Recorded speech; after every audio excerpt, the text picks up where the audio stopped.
और एक हदीस भी मेरे शेख यहां जिक्र करते हैं, जरा उसकी भी वजाहत कर दूं। एक हदीस के अंदर आता है कि नबी अलैहिस्सलाम ने फरमाया, ला तुफज्जिलूनी अला यूनुस इब्न मत्ता, ओ लोगो मुझे हजरत यूनुस अलैहिस्सलाम पे फजीलत ना दो।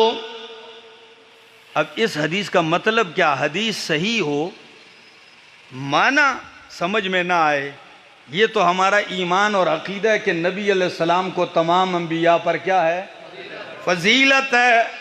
नबी पाक सल्लल्लाहु ताला अलैहि वसल्लम खुद फरमाते हैं, इस हदीस का मतलब क्या है? मुझे यूनुस अलैहिस्सलाम पे फजीलत ना दो। मेरे शेख माना करते हैं, कहते हैं वो मतलब नहीं जो आम जहनों में आता है। हदीस का मतलब ये है कि नबियों में सबसे नीचे जाने वाले यूनुस अलैहिस्सलाम है और सबसे ऊपर जाने वाले मोहम्मदुर रसूलुल्लाह है। कभी गौर किया है? नबियों में सबसे नीचे जाने वाले यूनुस अलैहिस्सलाम है और सबसे ऊपर जाने वाले मोहम्मदुर रसूलुल्लाह सल्लल्लाहु अलैहि वसल्लम है।